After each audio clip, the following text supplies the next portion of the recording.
მოგესალმებით ძვირფასო აბრეშუმის ტელემაყურებლებო. თავადი ლევან ლორთქიფანიძე და თქვენი მონამორჩილი გლეხი ოთრაშა მოთავა დღეს წარმოგიდგენთ შეშლილი სამყაროს ერთ-ერთ მორიგ შეშლილობას. რა და როგორ ამას ყველაფერს ნელა მაგას მივყვებით და მივყვებით. მოკლედ სიყვარულიო ლოგიკას არ ემორჩილება, გონებით მას ვერ მიცდები და ვერც ვერაფერს გავუგებო. წერდა ჯეკ ლონდონი რომანში მარტინ იდენი. ამ ახირებულ გზნობაზე, შეშლილ მიჯნურებზე და მათ ტრაგიკულ ბედზე ვისაუბრებთ სწორედ. მას ასე სიყვარული და სხვა უსიამოვნებები შეშლილ სამყაროში.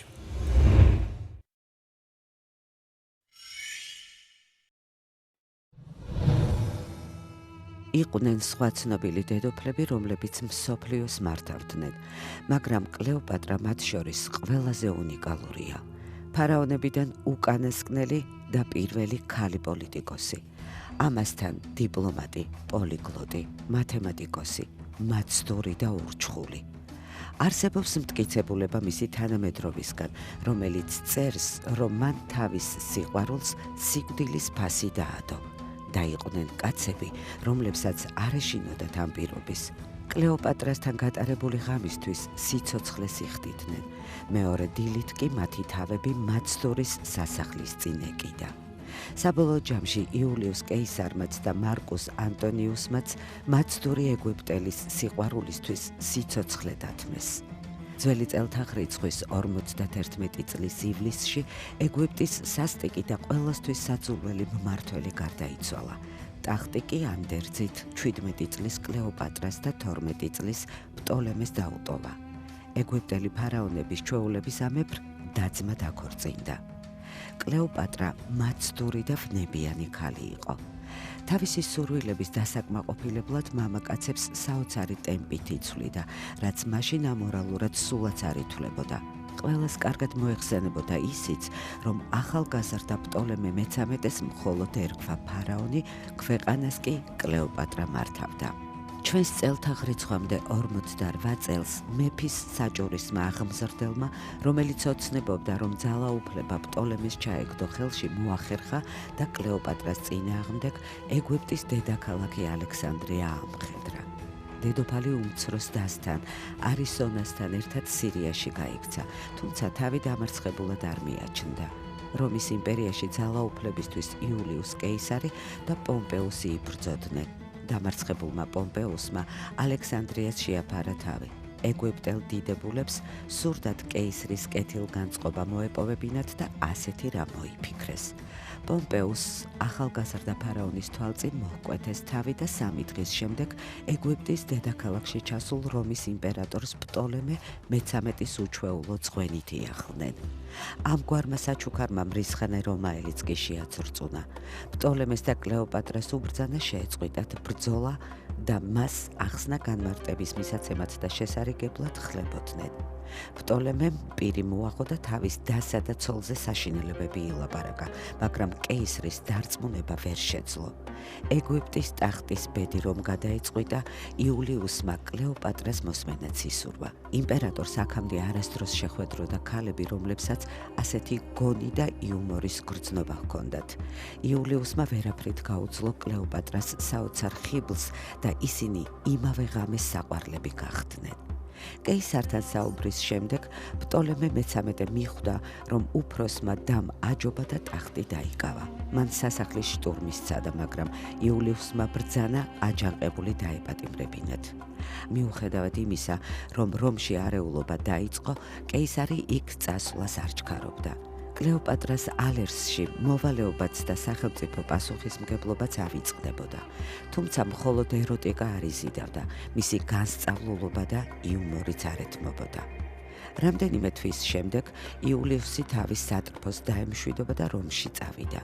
მოგვიანებით კლეოპატრას შეეძინა ვაჟი, რომელსაც პტოლემე კესარიონი უწოდა. ამ დღიდან დედოფალს ალექსანდრიაში კეისრის მიერ დატოვებული 3 რომაული ლეგიონი იცავდა. ძველი წელთაღრიცხვის 46 წელს კლეოპატრა შვილთან ერთად რომში ჩავიდა, სადაც მას ტრიუმფალური დახვედრა მოუწყვეს. ვენერას ტაძარში მისი ოქროს ქანდაკებაც კი დადგეს. იულიუსმა კანონის შეცვლაც კი სცადა, რათა მხოლოდ ერთი ცოლი, უშვილო კალპურნია კი არ ჰყოლოდა, არამედ იმდენი, რამდენიც მას სურდა, რათა შემდეგ ოფიციალურად დაქორწინებულიყო კლეოპატრაზე და კესარიონი მისი ერთადერთი მემკვიდრე გამხდარიყო. რომში ყურადღებას არავინ აქცევდა, რამდენი ფარული საყვარელი ჰყავდა კეისარს, მაგრამ ეგვიპტელი ქალის ასე საჯაროდ აღიარებით მან მთელ იმპერიას მიაყენა შეურაცხყოფა. ძველი წელთაღრიცხვის 44 წლის 15 მარტს რესპუბლიკელ შეთქმულთა ჯგუფმა კეისარი სიცოცხლეს გამოასალმა. მას 23 ჭრილობა მიაყენეს დანით. როდესაც კეისრის ანდერძი წაიკითხეს, გაირკვა, რომ მან მემკვიდრედ თავისი ძმის შვილი ოქტავიანე გამოაცხადა. კლეოპატრა და მისი შვილი კი საერთოდ არ ახსენა. დედოფალს მეხივით დაეცა თავს საყვარლის მკვლელობა და მისი ნება. შეშინებულმა სწრაფად დატოვა მარადიული ქალაქი და ალექსანდრიაში დაბრუნდა.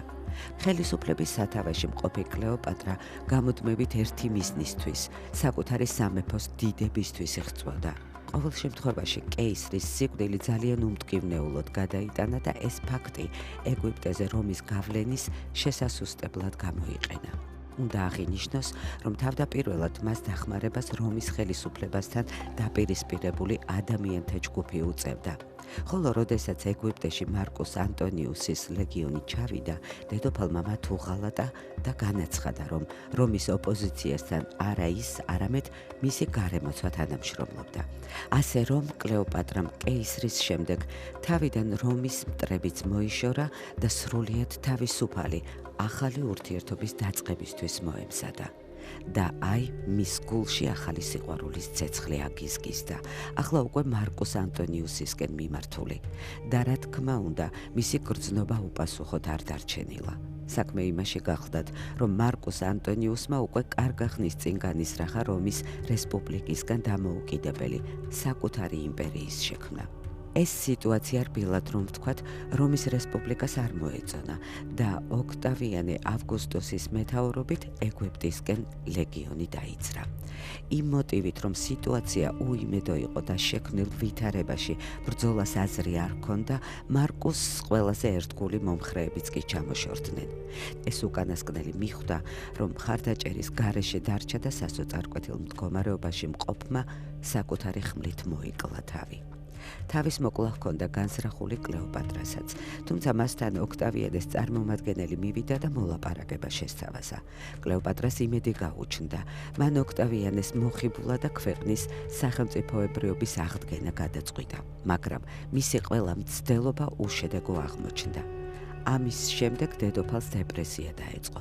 ის არც ჭამდა, არც სვამდა და საწოლიდანაც არ დგებოდა. ბოლოს მასთან რომაელი მთავარსარდალი კორნელი დოლაბელი მივიდა და უთხრა, რომ ის ოქტავიანეს რომაული ტრიუმფისთვის უნდა მომზადებულიყო. ეს კი იმას ნიშნავდა, რომ ტრადიციის მიხედვით დამარცხებული დედოფალი, როგორც მონა ტრიუმფატორის ეტლს ბორკილ დადებული უნდა გაჰყოლოდა უკან. მაგრამ მან ამ დამცირების და სირცხვილის თავიდან აცილება შეძლო. პტოლემეების უკანასკნელმა შთამომავალმა სიცოცხლე თვითმკვლელობით დაასრულა. ის იყო უკანასკნელი ფარაონი. მისი გარდაცვალების შემდეგ ეგვიპტემ რომის ერთ-ერთი პროვინციის სტატუსი მოიპოვა. ლეგენდის თანახმად იმპერატორმა ოქტავიანე ავგუსტუსმა ბრძანა კლეოპატრას ყველა გამოსახულების განადგურება. კლეოპატრას ჯადოსნური სასიყვარულო ისტორიები იულიუს კეისართან და მარკუს ანტონიუსთან კი თანამედროვეებს დღემდე აინტერესებთ და აღელვებთ. რა არის ლევან მართალი გითხრა, ახლა კლეოპატრაც ტრაგიკული პიროვნება უნდა ითქვას.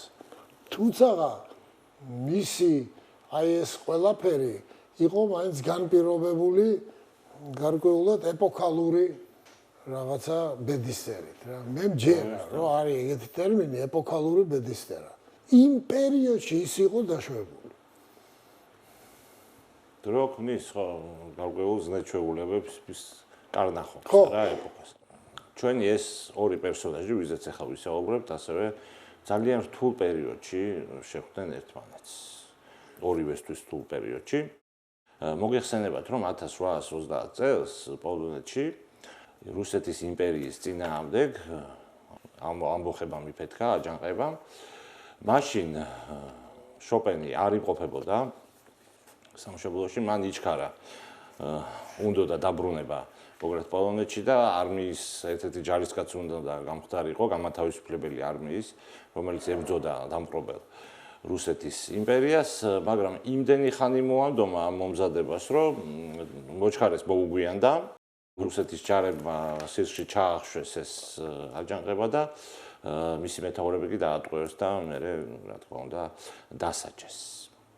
გავასწრებ პავლენას და ვიტყვი, რომ შოპენი სამშობლოში ვეღარც დაბრუნდება და 39 წლის გენიალური კომპოზიტორის ნეშტი საფრანგეთში, პარიზის პერლაშეზის ლეგენდარულ პანთეონში დაიდებს სამუდამო ბინას, მაგრამ ეს მოხდება 19 წლის შემდეგ. ხოლო 1830 წელს ის თავის დღიურში დაწერს. პოლონეთი აუცილებლად იქნება ბრწყინვალე, ძლევამოსილი, დამოუკიდებელი და ამავე პერიოდში ის შექმნის სხვადასხვა ცნობილ რევოლუციურ ეჭვს, რომელიც ჟღერს ახლა ჩვენს ეთერში. ნუ სხვა გზა შოპენს არ ჰქონდა. ის დარჩა საფრანგეთის საცხოვრებლად და დაიდო ბინა ფრანგ მელომანთა გულებში. დიდად ახლა დიდ საკონცერტო დარბაზებში გამოსვლით თავს არ იწუხებდა. ამ სალონებში, ამ ელიტარულ სალონებში გამოდიოდა და იქ ატკბობდა სმენას ამ არისტოკრატიის, ფრანგული არისტოკრატიის. სწორედ ასეთ ერთ-ერთ მოდურ სალონში შეხვდა ის მას. 1830 ვინმე სხვადასხვა ის მასო რო ამბობ. კი, გავიგე რომ ჟორჟ სანდად იყო ცნობილი და ნუ ჩემთვისაც, შენთვისაც ყველა. მაგრამ პრინციპში სინამდვილეში ეს არის ავრორა ჯუპენი. ავრორა ჯუპენი, ბარონესა დუდევანი. დიახ. ეს ქალბატონი საბედისწერო ქალი როგორც აღმოჩნდა, ამ დროს რა ხდება, რატო ვთქვი, რომ რთულ პერიოდში შეხვდნენ ერთმანეთს. ახალი დაშორებულია შოპენი ამ დროს თავის საცოლეს მარია ვოძინსკას, რომლის პრობლემას დაიწუნეს პოტენციური სასიძო, რადგან მყარი ფინანსური მდგომარეობით ეს გენიოსი კაცი ვერც მაშინ და პრინციპში ვერც ვერასოდეს ვერ გამოირჩეოდა. ასევე ქმარს ახალი გაცილებული ამ პერიოდში, ამათი შეხვედრის დროს ქალბატონი ავრორაც და უკვე ცნობილია როგორც წერალი და ცნობილია ფსევდონიმით ჟორჟ სანდის ფსევდონიმით. ის იყო პრინციპში ალბათ პირველი არა მარტო საფრანგეთში, ვინც ხმა აღიმაღლა ქალების უუფლებობის წინააღმდეგ დაუპირისპირდა ის პატრიარქატის მისი აზრით უსამართლო წესებს და ერთგვარად სპარტაკი გახდა მონებს შორის. ფსევდონიმით ამიტომ აირჩია, კაცის სახელი აირჩია ჟორჟი, ხოლო სანდი მომდინარეობს მის ერთ-ერთი ყოფილი საყვარლის სანოს, ასე ვთქვათ, გვარის ერთგვარი მოდიფიკაცია. 6 წლით იყო უმცროსი ჟორჟ სანდზე. აი ზუსტად ამაში. 27 წლის იყო შოპენი და აი ასე გამოიყურებოდა. ტომა კუტურიეს პორტრეტი ახლა რომელსაც თქვენ ხედავთ, ხოლო ქალბატონი ჟორჟი იყო მასზე 6 წლით უფროსი, 33 წლის და თუ ვენდობით ოგვისტ შარპენტიეს ნიჩს მხატვრის, ნუ აი ამ გარეგნობის უნდა ყოფილიყო, რასაც ახლა თქვენ ხედავთ. თუმცა ჟორჟ სანდი, ანუ ავრორა ჯუპენს საერთოდ ამბობენ ბოროტიენები, ქონდა ეს ლტოლვა თავისზე ბევრად ახალგაზრდებთან ქონოდა სასიყვარულო რაღაც თავგადასავალი. ხო, არ არჩევდა ასაკით, ასე ვთქვათ, ბაბაკაცებს. პირველადი შტაბ-ბეჭდილება, რაც მოახდინა ჟორჟ სანდმა შომეზე იყო მართლაც შტაბ-ბეჭდავი, მაგრამ ეს იყო უარყოფითი შტაბ-ბეჭდილება. დიდი ალბათობით ხა ეს მამაკაცის სამოში ჩაცმული პირში სიგარა გაჩრილი ქალი, რომელიც უხეში, სხვა შორის უხეში ქცევებით გამოირჩეოდა. საკმაოდ დაბალი იყო და გარდა ამისა, ესე იგი მესამე პირში ლაპარაკობდა საკუთარ თავზე და მამრობით სქესში თან. ამ პერიოდში ვერ ჩაჯდებოდა ხა ამ რომანტიკული კომპოზიტორის ასე ვთქვათ გემოვნებაში თითქოს და კიდე ერთი დეტალი ჩვენი მაყურებლისთვის, დღევანდელი მაყურებლისთვის შეიძლება ძალიან საინტერესო და ისეთი იყოს. თურმე ჟორს-სანდს ნაყვარება, ესეთი ნაყვარება, რომ ის ერთობოდა ისეთი მამაკაცური სპორტის მამაკაცური სახეობები, როგორც სროლა, ცხენოსნობა და პარიკაო. ხო და აი ამაშია საქმე. როგორც კი ესე იგი ამ მოდურ სალონში ისინი შეხვდნენ ერთმანეთს და შეატყო ჟორს-სანდმა ერთგვარი რაღაცა გულგრილობა, საჯარო გულგრილობა შოპენს. და არ იყო ამას დაჩვევი ის ასა მიუმართავს მისთვის რომ აი ამ ინსტრუმენტს გაჩერებეთ მეტი გზნობა გააჩინიო რომელზეც უკრა ვიდრე შენო. რაზეც შოპენს უპასუხია მისი ბიოგრაფი წერს რომ თქვენ საერთოდ ქალბატონი ბრძანდებითო? საქმეა მაგ პერიოდში შოპენს ჰქონდა მონაწილე. იმიტომ რომ თურმე ოპიუმის მოყვარულიც ყოფილა ჩვენი ფრიდერიკი. აი ეს გამოწვევა ჟორს-სანდმა მიიღო სხვათა შორის. იმიტომ რომ ცნობილი იყო რომ საერთოდ ის არასოდეს არ ეპოვებოდა სირთულეებს, სიძველეებს და არაერთი სახელოვანი გამარჯვება ჰქონდა მოპოვებული სწორედ რომ სასიყვარულო ფრონტზე და აქვე უნდა გავითვალისწინოთ ისიც რომ ის იყო ლეგენდარული მარშალის მორიც საქსონელის შვილთაშვილი და როგორც ჩანს ეს სტრატეგიული ნიჭი და სიმამაცე გენეტიკური თვისებებია და მემკვიდრეობის გადადის. არის კიდე ერთი მიზეზი, რატომაც ჩაერთო ჟორს-სანდი ამ ბრძოლაში, შოპენის, ასე ვთქვათ, დასაპყრობად, რომ ცოტა ხნით ადრე, სრულფასო ტელემაყურებელო, ის დაშორდა ფერენც ლისტს. და თითქოს დაო თავმოყარა ქალბატონმა გადაწყვიტა ამ ვირტუოზი უნგრელი პიანისტისა და კომპოზიტორის ჩანაცვლება პოლონელი მისი კოლეგით. ნუ ხე ასე იყო თუ ისე. შეხვედრიდან ერთი თვის თავზე პარიზი ალაპარაკდა უკვე ამ ახალ სახელოვან გამარჯვებაზე ჟორს-სანდისა ის და შოპენი მოკლედ დაახლოვდნენ. ეს მოვლენა ცხელყვალზე ასახა ეჟენ დელაკრუამ დიდმა ფრანგმა მხატვარმა და ეხა ხედავთ თქვენ მის შედევრს რომელიც მე ორად გაყვეს ზურფას ტელემაყურებელს ცალ-ცალკე გაყიდეს. ანუ კოპენჰაგენის მუზეუმში აღმოჩნდა ჟორს-სანდის ნაწილი, ხოლო ლუვრში აღმოჩნდა შოპენის ნაწილი. მაგრამ დაუბრუნდეთ ეხა პარიზს და 1837 წელს. ესე იგი, შოპენს ერთდროულად ორი დიდი სცენი შეეყარა. ერთ სცენს ეკვრა ჟორს-სანდი, მეორეს ეკვრა ტუბერკულოზი. ერთმა ერთიანად მოიცვა მისი არსება. მეორე ესეც შეუმჩნევლად მიეპარა და ნელ-ნელა დაიწყო მისი დაპყრობა.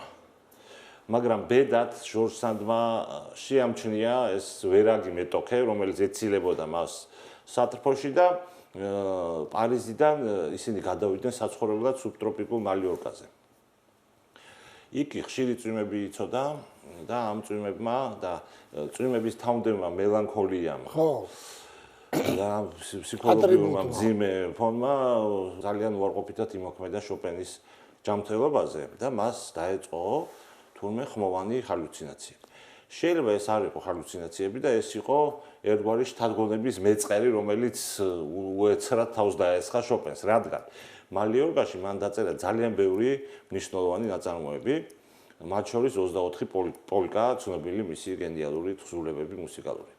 ამ ზე პოზიტიურ, ასე ვთქვათ, მოვლენაში სოფლიო კულტურისთვის დიდი წვლილი შეიტანა ჟორს-სანდმა, რომელიც ესე იგი დედასავით თავს ევლებოდა შოპენს მასზე ზრუნავდა დღე და ღამ და ეს მაშინ, როდესაც ჭლექიანების მიმართ საკმაოდ ესეთი რთული დამოკიდებულება იყო, მაშინ და საზოგადოებაში მათ კეთროვანებს ადარებდნენ, არ უახლოვდებოდნენ საერთოდ დისტანციას იჭერდნენ ამ ხალხთან და რაც თავარი რასაც კი შეეხებოდა ცნეული ადამიანი, ამას წავდნენ.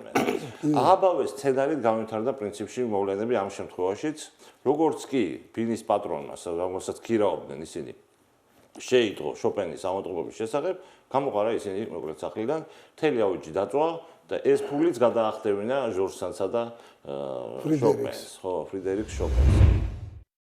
1839 წელს მათ მოუწიათ უკვე საფრანგეთში დაბრუნება, მაგრამ ესე ძალიან ძნელი იყო. არც ერთი გემის კაპიტანი არ იყო თანახმა ტუბერკულოზით დაავადებული ადამიანი აიყვანა გემბანზე და აქაც გამარჯვებას მიაღწია სხვადასხვა შორის დიდი მარშალის თავმოყრმა ჟორჟ სანდმა ერთ-ერთი კაპიტანი დაიყოლია, რომელსაც ღორების კოლტი გადმოყავდა საფრანგეთში და მერე შოპენი გაიხსენებს ამას, რომ ესე იგი ღორებსო მეტი უკეთესი პირობები ჰქონდათ ამ გემზე, ვიდრე ჩვენო ჩამოვიდნენ ისინი საფრანგეთში დასახდნენ ჟორჟ სანდის მამულში, სადაც ამ ქალბატონს გამოუჩნდა კიდე ახალი ვერაგი მეტოქე, მისივე ქალიშვილი, წინა ქორწინებიდან სოლანში. ვერავინ იტყვის ზუსტად, რამდენად ორმხრივი, ანუ ნებიანი ურთიერთობები იყო სოლანშსა და ანუ გერსა და მამინაცვალს შორის, მაგრამ ფაქტია, რომ შოპენი ერთ დღესაც დაიღალა ამ ეჭვიანობის სცენებით, რომელსაც უწყობდა მას ბობოქარი, ფემინისტი ქალი ჯუპენი და მიატოვა მოკლედ ეს თავისი უსაყვარლესი ადამიანი.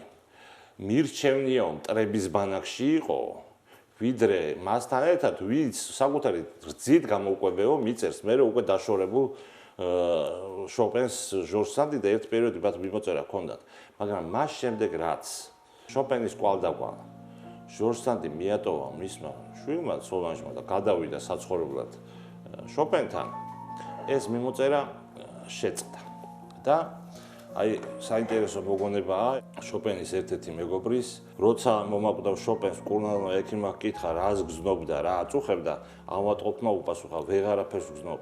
მერე კი დაამატა, ის დამპირდა რომ მის კლავებში დავლევდი სულსო და ამ ბიოგრაფს ამ მის მეგობარს ეჭვი არ ეპარებო, ამ შემთხვევაში ის გულისხმობდა. კიდე ერთი დეტალია.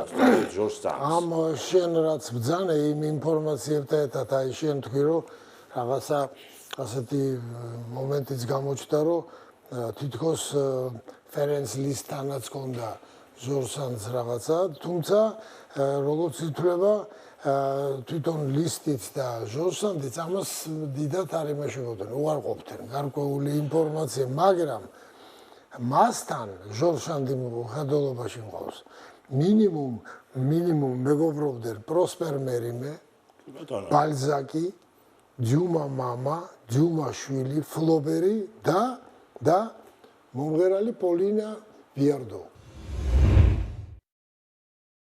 ჟორჟ სანდთან შოპენის ურთიერთობა ძალიან ნაყოფიერი აღმოჩნდა შოპენისთვის, როგორც შემოქმედებითი კუთხით, ყველა ძალიან ბევრი მნიშვნელოვანი ნაწარმოები დაწერა ამ პერიოდში და ამ პერიოდში დაწერა მან ყველაზე გაცვეთილი მისი ნაწარმოები ძაღლების ვალსიც, რომელიც მიუძღვნა მან შოპენის ძაღლს. ესე იგი, ძაღლზეც კი დაწერა ნაწარმოები, თვითონ ჟორჟ სანდს კი არც ერთი ნაწარმოები მან არ მიუძღვნა. ასევე ნაყოფიერი აღმოჩნდა ჟორჟ სანდისთვის ეს ურთიერთობა, ამ დროს დაწერა მან უკვე კონსუელო, ასე რომ შეგვიძლია ვივარაუდოთ, რომ ეს 9 წლიანი რომანი რომ არა, მსოფლიო კულტურა ძალიან ბევრ პროზაულ და მუსიკალურ თხზულებას მოისაკლისებდა. როდესაც შოპენი გარდაიცვლება, ჟორჟ სანდი დაწერს კიდე ერთ საინტერესო ნაწარმოებს ლუკრეცია ფლორიანის, ეს ლუკრეცია ქალბატონია, რომელსაც უყვარს თავზე უმცროსი ახალგაზრდა კაროლი, ტრადიციულად, რომლისთვისაც წირავს ის თავს და როდესაც გაჩნდა ეჭვები, რომ ეს ავტობიოგრაფიული ნაწარმოებიო, ჟორჟ სანდმა თქვა, რომ ეს ესე არ არისო. ჰიუგო იტყვის, რომ ესე იგიო დაუსტერი გარდაცვლის მივესალმები უკვდავსო და ახლა მე წაგიკითხოთ პატარა ფრაზას ჟორჟ სანდის უკანასკნელი წერილიდან, რომელსაც მეგობარს წერს. ცხოვრება უფრო ხშირად გავს რომანს, ვიდრე რომანი ცხოვრებას. მართლაც რაღაცა საოცარი სიტყვებია და აი ჩვენი მეორე სიუჟეტი რეალური ისტორია უფრო რაღაცა მძაფრ სიუჟეტიან კრიმინალურ თრილერს გავს, ვიდრე სასუხოლო რომანს.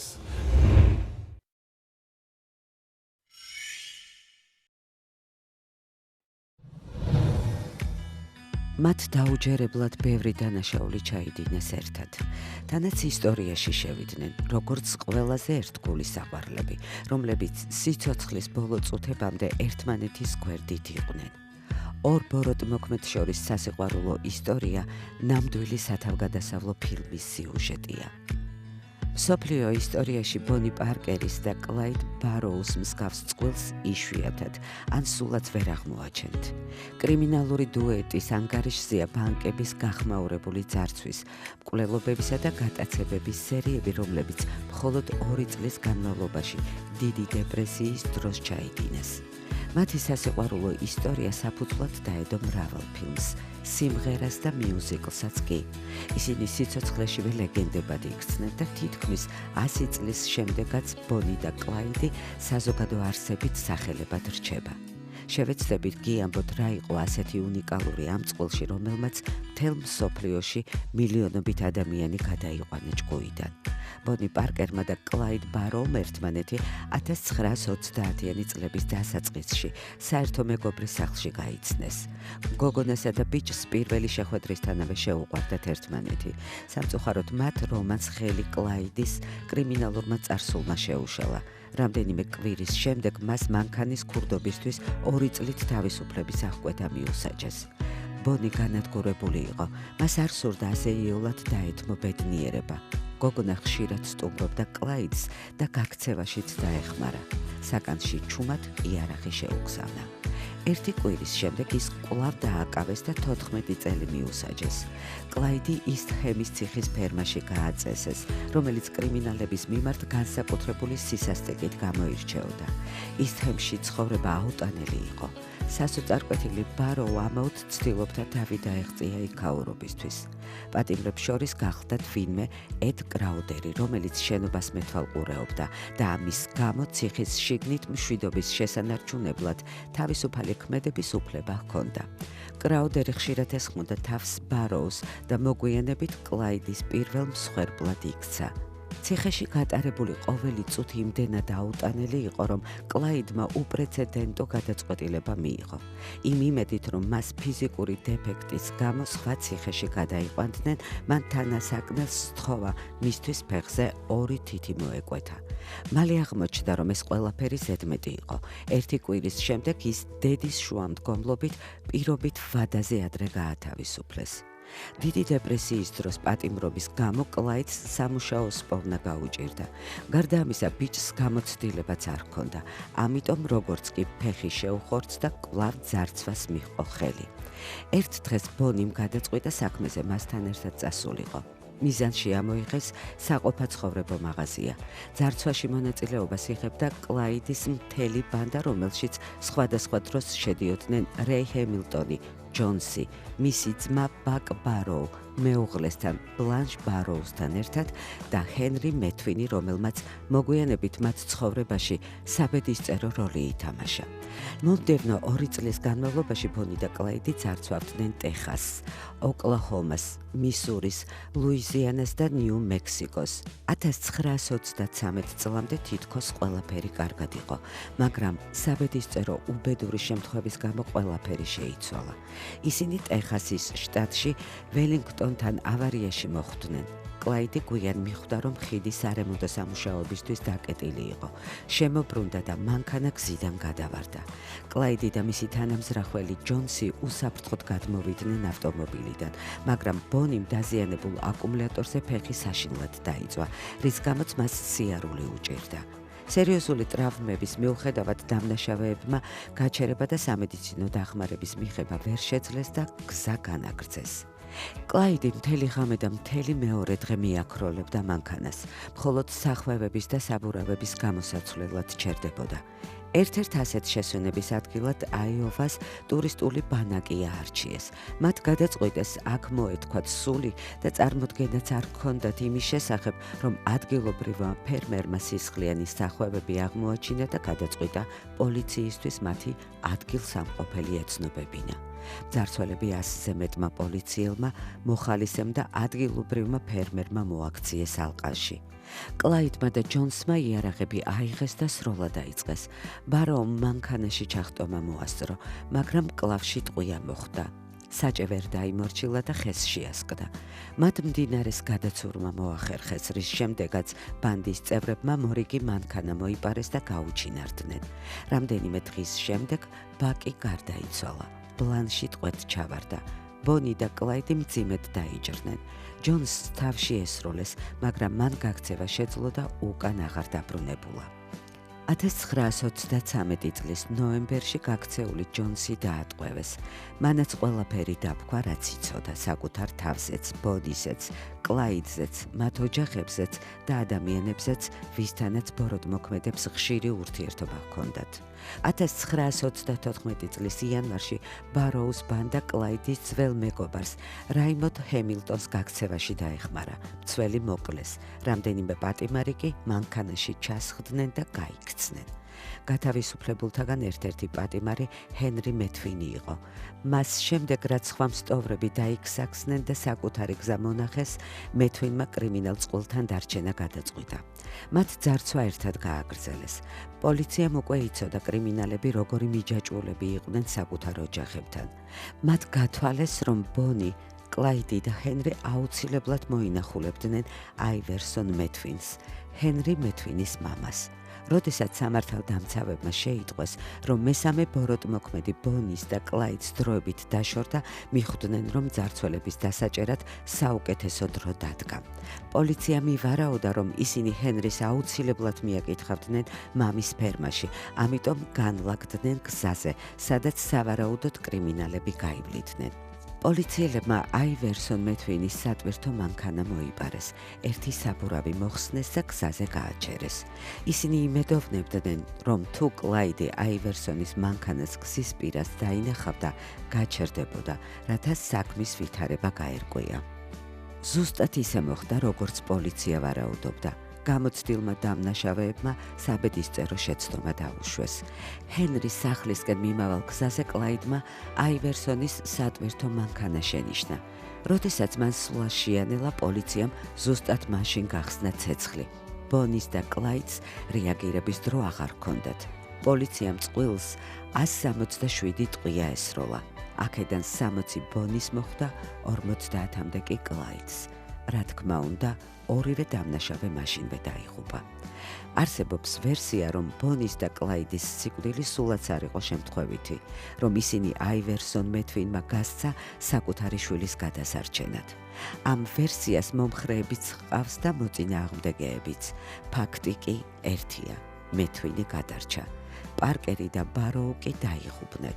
ბონი მხოლოდ 23 წლის იყო, კლაიდი კი 24-ის. ისტორიას, რომელსაც ახლა მოგიყვებით, ყველა წინა ისტორიისგან განსხვავებით, ერთგვარი მისტიკური ელფერით დასდევს, არა? კი. უშენოდ ვერ ვიცოცხლებ, პირობა მომეცი, რომ შენ სკლავებში დავლევ სულს. უთქვამს თურმე მას მისთვის. მას მისთვის. და პირდებიო დაპირდა ქალი. ქალი, რომელსაც ერქვა ელენა ნიურბერგი, რომელიც თურმე სადაც კი გამოჩნდებოდა, ყველგან ყურადღებას იქცევდა, ყველანაირ საზოგადოებაში. უამრავი თაყვანისმცემელი ყავდა. და ბუდიში ბუღალტრულად რო აღნიშნო, მნიშვნელობა აქვს ჩვენი მაყურებლების მინიმუმ 3 ქმარი. კი, სამი ქმარი ყავდა. რომელიც იყო ცნობილი მსახიობის მოგვარე, ნიოლოვ. კი, ბატონო. ერთი, მეორე იყო შილოვსკი და მესამე მოგეხსენებათ გენიალური რუსი მწერალი მიხაილ ბულგაკოვი. კაცმარიცის ვინ მოინადირე ამ შემთხვევაში. იმიტომ რომ ბულგაკოვს უკვე დაწერილი აქვს თეთრი გვარდია და ელენას უკვე წაკითხული აქვს ეს ნაწარმოები.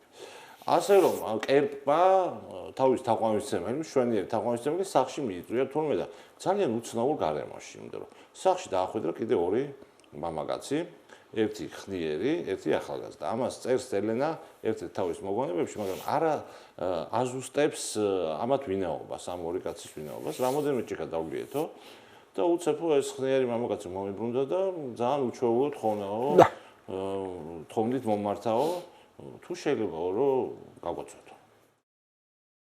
მე გადავხედე მიხეილს და ის არა პროტესტებდა. და მივეცი ამის ნება. მე მიუბრუნდაო ბულგაკოვს და უთხრა, ეს ალქაჯიაო. და იმან უპასუხა, როგორ მიხვდიო.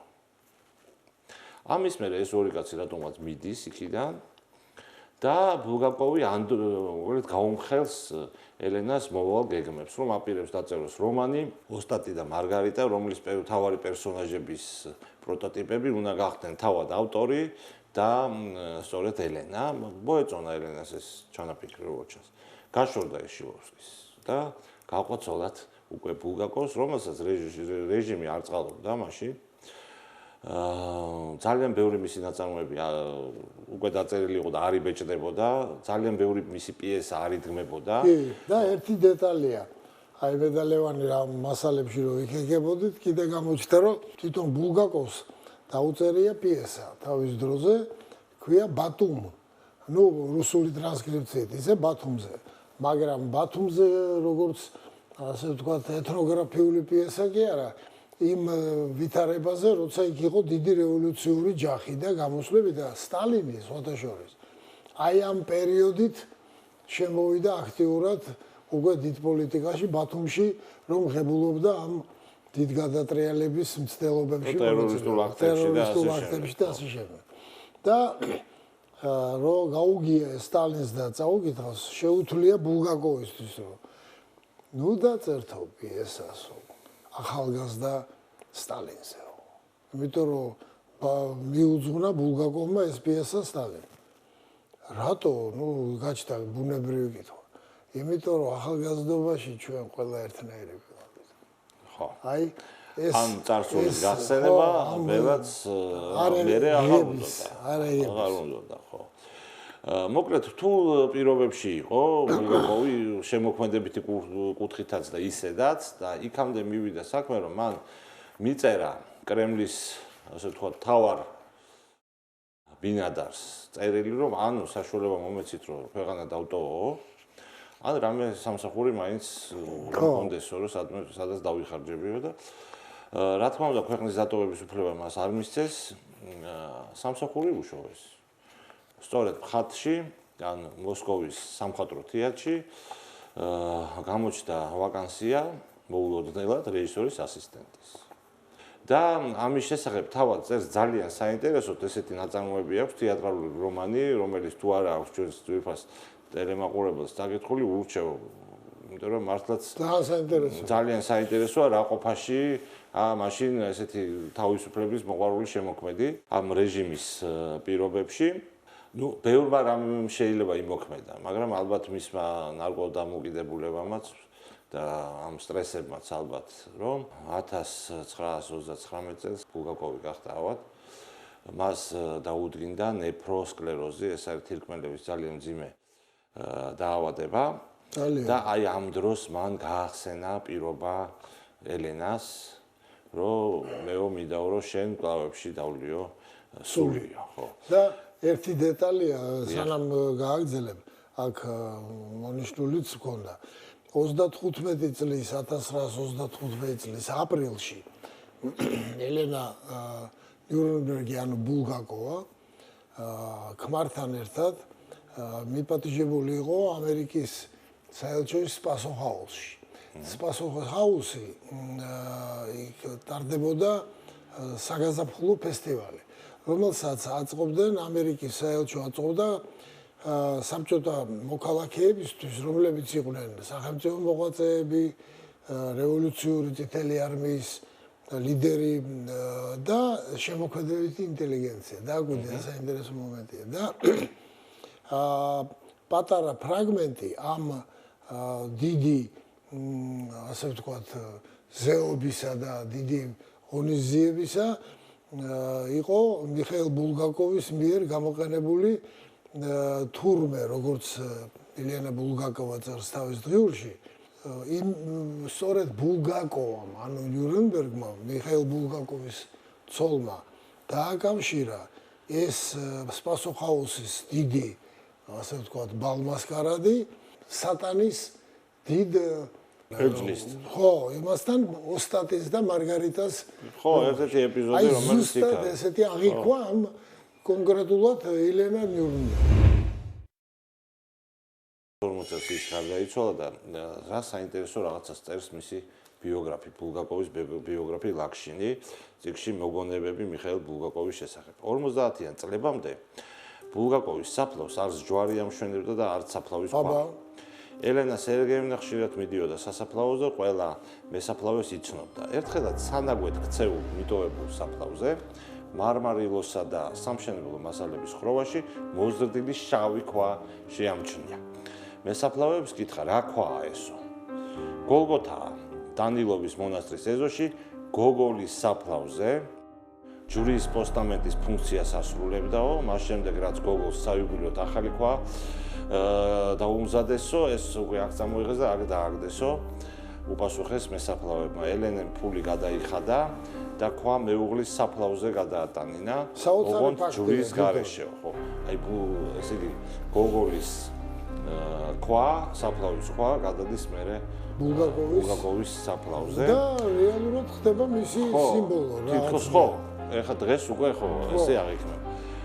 ესე იგი ბულგაკოვის გარდაცვალების შემდეგ დაახლოებით 1 წელიწადში ელენას ახალი სიყვარული ეწვია. ეს იყო ბულგაკოვის კოლეგა, საბჭოთა კიპლინგად, ასე ვთქვათ, წოდებული ბულგაკოვსკოი. ეს რომანი აღმოჩნდა ძალიან ხანმოკლე, იმიტომ რომ მეორე მსოფლიო ომი დაიწყო საბჭოთა კავშირისთვის, ეს კაცი წავიდა ომში, მალევე ფსკოვში დაბომბვაში მოყვა, ბედად გადარჩა, მაგრამ ფსიქიური პრობლემები ჰქონდა მას შემდეგ და ჩამოიყვანეს სასწრაფოდ სამკურნალოდ. მაგრამ ელენას როგორც ჩანს დიდად არ უდარდია ამაზე, რადგან ამ დროისთვის სხვა სვერპლი შეარჩია და ეს ადამიანი იყო უფრო ცნობილი სხვა შორის მწერალი ფაძეევი, ახალგაზრდა გვარდიის ავტორი. ანუ დააკვირდით ალექსანდრე ფაძეევი. ანუ დააკვირდით ბულგაკოვმა დაწერა თეთრი გვარდია და ფაძეევმა დაწერა ახალგაზრდა გვარდია. ახალგაზრდა ყველა არ მიხსენებია, ლუგავსკოის და ფაძეევის ორივე იყო ახალგაზრდა ელენაზე. და აქ შეგვიძლია ისევ ჟორსანდიც გავიხსენოთ, ხო. იმ ხაზში როგორ ეწერებიან გარდა სხვათა შორის საოცარი მომენტი, აი ბოლო ეპიზოდის, რომელსაც მე ნახავს, რომელსაც ნახავს მე ჩვენი მაყურებელი იქ პირიქით არის ასაკობრივი ამბავი. ეხლა რა ხდება? მიატოვა ფაძეევმა ელენას გამო მეუღლე, მერე გალოთა და მერე თავი მოიკლა. ვინც კი ამ ქალს ეკარებოდა, რაღაცა თლად კარგად ისინი ვერ ასრულებდნენ თავიანთ ცხოვრებას. კიდე იყო ალბათ სხვა ამ ქვეყნიურ ცხოვრებას. ამ გატაცებების პაუზებში ელენა ცდილობდა რომ დაებეჭდა ბულგაკოვის ნაწარმოებები, რაც ძალიან რთული იყო და ტაბუ ჰქონდა დადებული მის განსაკუთრებით ოსტატ და მარგარიტას, არაერთი წერილი მისწერა მას სტალის. ძალიან ბევრი დაუდგა გვერდში ცნობილი ადამიანები. მეორე მსოფლიო ომის მერე სხვათა შორის გაჭირება იყო დიდი საბჭოთა კავშირში, მაგრამ ეს გაჭირება ელენას არ უზმია, იმიტომ რომ ამ პერიოდში ძვირფასო ტელემაყურებელმა მან piradi არქივი ბულგაკოვის გაყიდა 29000 მანათად, რა ძალიან დიდი ფული იყო. მიუხედავად იმისა, რომ ფაქტობრივად მთელი მაშინდელი კულტურული ინტელიგენცია რუსეთის ცდილობდა როგორმე რომ ოსტატი და მარგარიტა გამოცემულიყო, სტალინის სიცოცხლეში ეს არ მოხდა. 66-67 წელს დაიბეჭდა. ხო, 66-ში დაიბეჭდა ეს ნაწარმოები. ხრუშჩოვის პერიოდის დამთავრდა. კი, ამ დროისთვის ხრუშჩოვის პერიოდის დამთავრდა. ეს უკვე ბრეჟნევის ხანაა. ბრეჟნევის ხანა, ხო. ჩვენ ფინალურ ბლოკში ვისაუბრებთ ერთ 17 წლის ქვრივ გოგონაზე, საოცარ ქალბატონზე, რომელიც იქამდე ნახსნებ ყველა ქალბატონისგან განსხვავებით იქცა ერთგვარად ერთგულების ეტალონად, არა? სილამაზის და ერთგულების ეტალონად. მაშასე ძვირფასო აბრეშუმის ტელემაყურებელო, ჩვენი სტუმარი არის მეცნიერი, ფილოლოგი და მოყვარული როგორც ქართული ასევე მსოფლიო ისტორიის საბა მეტრეველი, მოგესალმებით ჩემო საბა. დიდი მადლობა რომ შემოგიტყუეთ ჩვენს ეთერში. რაც შეეხება ამ მეხუთე ბლოკს, იქ არის ასე ვთქვათ, ასეთი ვნებათა ღელვა. ნინო ჭავჭავაძე, ქართველი ქალბატონი და ალექსანდრე გრიბოედოვი, მოგეხსენებათ, ჩამოსული მაშინ რუსეთის იმპერიის უკიდეგანო საზღვრებში, მოსიარულე დიპლომატი, მწერალი და ასე შემდეგ, კულტუროლოგი და კულტურტრეგერიც კი, როგორც ამბობენ. აი 1828 წელს, 20 აგვისტოს ისტორიული მოვლენა მოხდა, ხო? ქართული და რუსული ლიტერატურის კლასიკოსები დამოყრდნენ ფაქტობრივად. დიახ. ალექსანდრე გრიბოედოვმა მოიყვანა მისივე სეხნია ჭავჭავაძის ქალიშვილი. აი რა გამოხმაურება ჰყვა მაშინდელ საზოგადოებაში, თბილისის საზოგადოებაში ამ მოვლენა. ჩვენ თუ ვისაუბრებთ დღეს მართლაც ამ უბედური და უბედურებასთან წინაყარის სიყვარულის შესახებ, მაშინვე დგება შეკითხვა. აი ღირდა კი ამათ და ამისთვის ცხოვრება. მაგრამ ამას ხომ ჩვენ არავინ გვეკითხება. როგორც ამბობენ, სიყვარულის შეუღლების, ცოლქმრობის საქმე ზეცაში წყდება, როგორც ოთარანა ქვრივი იტყოდა და მართლაც ასე გადაწყდა ნინო ჭავჭავაძესა და ალექსანდრე გრიბოედოვის ეს სიყვარული. ოღონდ ძალიან უცნაურ გარემოში. აი ვიდრე დეტალებს მოგახსენებდეთ, მინდა გითხრათ ერთი რამ, რაც ყველასთვის ძალიან ცნობილი ფაქტია, ნამდვილი დენდი ეს არისტოკრატის სულით, არისტოკრატი თავისი ქცევით ალექსანდრე გრიბოედოვი, დიდი მოვლენა, სხვათა შორის არც მთლად რუსი თავისი გენეტიკით, როგორც ამბობენ, ის პოლონელია და გრიბოედოვი ნათარგმნი გვარია, მისი რეალური გვარისა, მაგრამ ბრწყინვალე განათლების პატრონი, რომელიც იყო ნამდვილი ვუნდერკინდი. თავის ასაკთან შედარებით ყოვლის მცოდნე ფაქტობრივად ჯერ რამდენი ენა იცოდა. ინგლისური, მაშინ ფრანგული იყო დომინირებული საზოგადოებაში, გერმანული, მერე მაგის გარდა ასწავლეს აღმოსავლური ენები, არაბული, თურქული, სპარსული. წარმოიდგინეთ, მიიღო ბრწყინვალე განათლება, მან ფილოსოფიური ფაკულტეტი სიტყვიერების განხრით დაამთავრა. მერე იურიდიული განათლებაც მიიღო. უკრავდა ბრწყინვალე მუსიკალური განათლება ჰქონდა და უფრო მეტიც მას აქვს ორი შესანიშნავი მუსიკალური ნაწარმოები. ვალსი, ორი ვალსი, ლა ბემოლ მაჟორი და მი მინორი. აი ახლა ასეთი ფიგურა ჩამოდის და გენერალ მაიორ ახვერდოვის ოჯახში. პრასკოვი ახვერდოვასთან, რომელიც პარასკევა აწესით ქართულად და სხვათა შორის, როცა ესენი ჯვარს დაიწერენ, ხელის მომკიდია და სიონში რომ გაატარებენ, ხელის მომკიდე პარასკევა ახვერდოვაო და არა პრასკოვი ასე ჩაწერენ. პარასკევა ამ ოჯახში არის ნინო ჭავჭავაძე. ბავშვია, კაცო, 14-13 წლის და ამ ოჯახში რაღაცა თავის განათლებას იღებს, ამ კულტურულ გარემოშია მოხვედრილი და აქ მოდის ალექსანდრე გრიბოედოვი, ეს უშვენიერესი ვაჟკაცი და ნინო ჭავჭავაძეს ასწავლის ფრანგულს, ასწავლის მუსიკას. და სწავლების პროცესი ხომ იცით, მე რო პატარა ვარ, 18 წლით უმცროსი შენზე, შენში ვხედავ იდეალს, მამაკაცის სიყვარულის, განათლების, კულტურის, ყველაფრის იდეალს ვხედავ. და ესენი ისე ატარებენ დროს, რომ არც ერთ მათგანში გამოვლენილი ტოლვა ერთმანეთის მიმართ სიყვარულისა არ არსებობს. მაგრამ რაღაც მოხდება, ნინო ჭავჭავაძე უკვე 16 წლის არის და 1828 წლის ივნისში პრასკოვია უვაროვასთან სუფრასთან სხედან და უცბად გრიბოედოვი წერს. ვზივარ და ვუყურებ და ვგრძნობ, რომ ჩემში რაღაც ხდება, დაიწყო სხეულის ქიმია. სიყვარული უნდა დაიბადოს. და ახლა რით გამოვლინდა ამიკანკალდა გული. რა საინტერესოა გულის კანკალი როგორია რა? ნინო ჭავჭავაძეში მან დაინახა სხვა არსება. დაინახა სიყვარულის ობიექტი და რა ქნა? მივიდა ხელი მოვკიდე ხელზე, წერს გრიბოედოვი, წამოვაყენე და ფრანგულად ვუთხარი და არა რუსულად.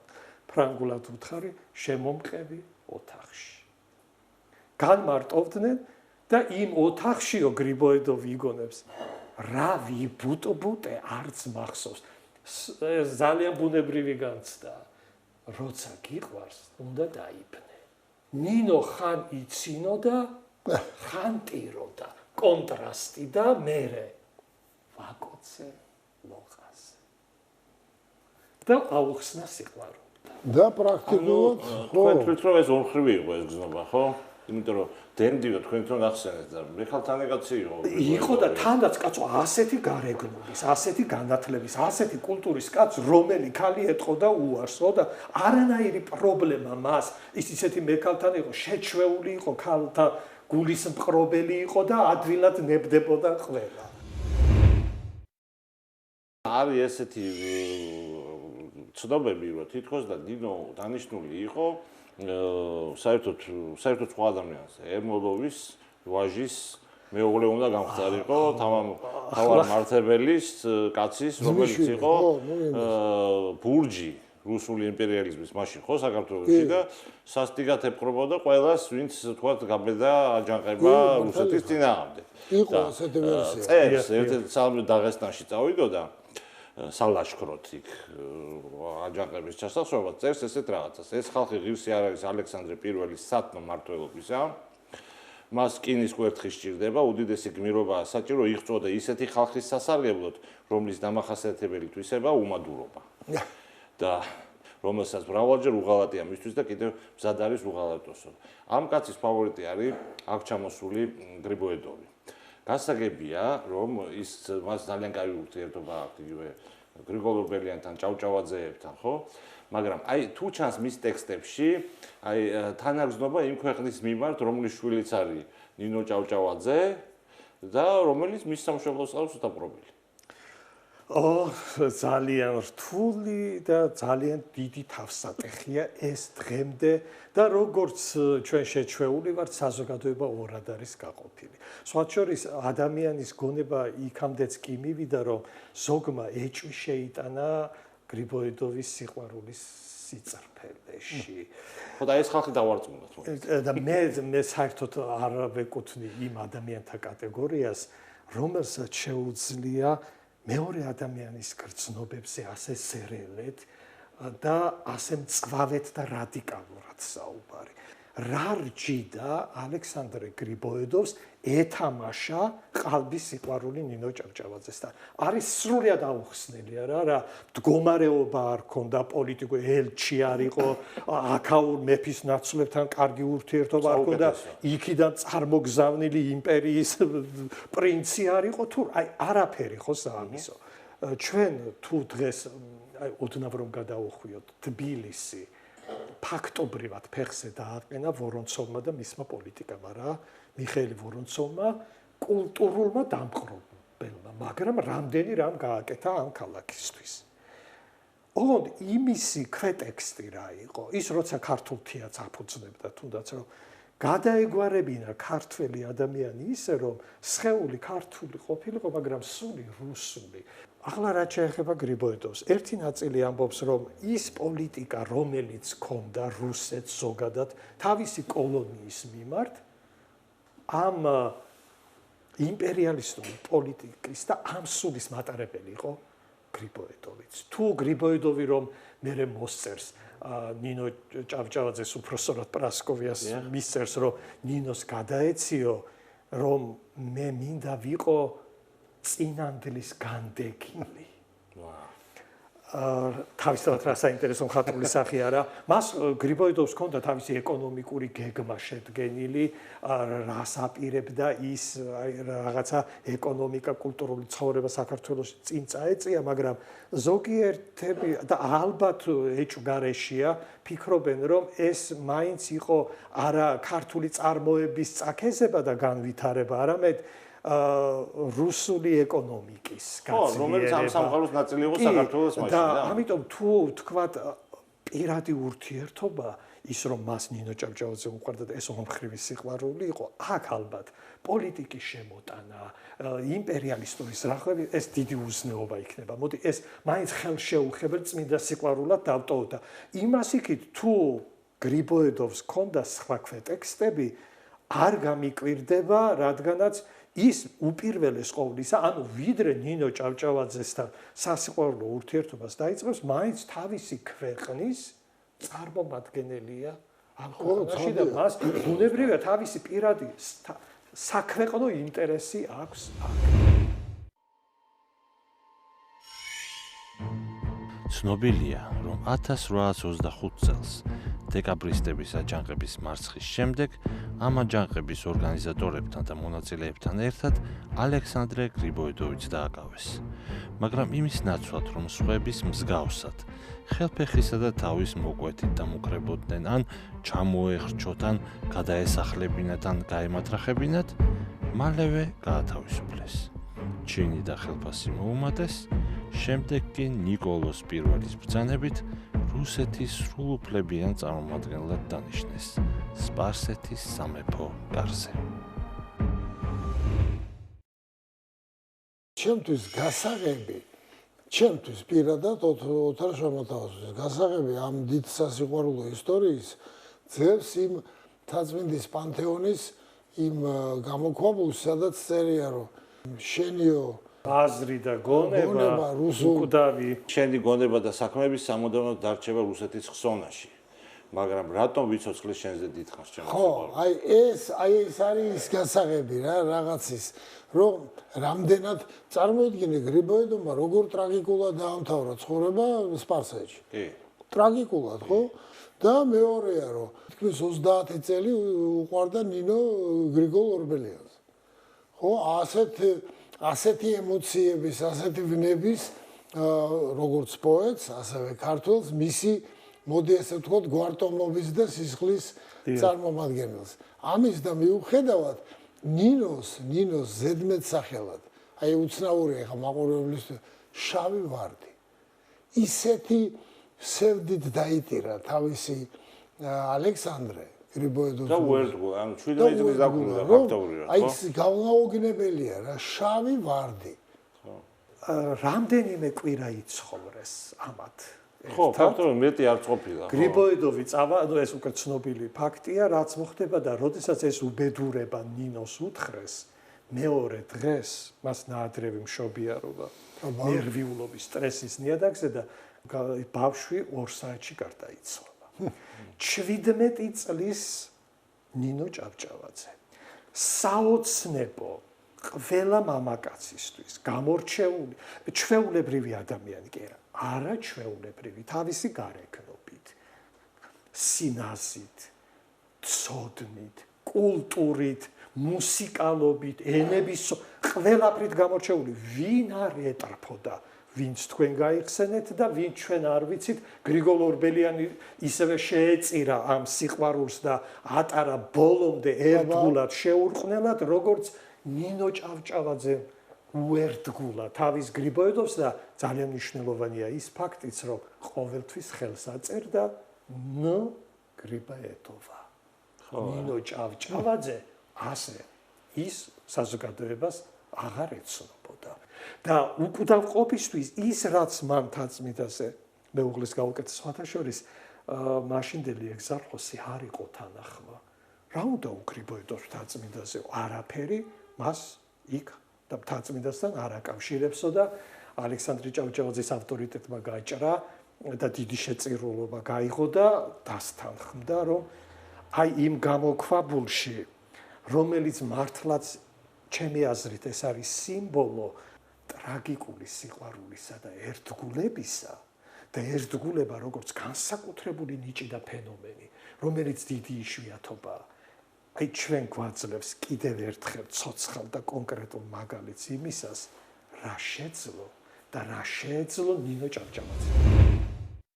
როგორც ამბობენ, იშვიათად მიუჩნდებოდა როიალს, მაგრამ თუ როიალთან დაჯდებოდა, აკვიატებულად უკრავდა ხშირად ერთსა და იმავე ნაწარმოებს. ჩემი ვარაუდით ეს იყო რომელიმე ვალსი გრიბოედოვის ლაბემო მაჟორი, ახლა მის განწყობას უფრო მიმინორი შეეფერებოდა, მაგრამ ნინო ჭავჭავაძის სიცოცხლის ბოლო პერიოდიც კი აი იმ დიდი ნიჭის არ ვიცი ეს წევლა იყო თუ ბედისწერა, როცა ასეთი ერთგულება შეგიძლია.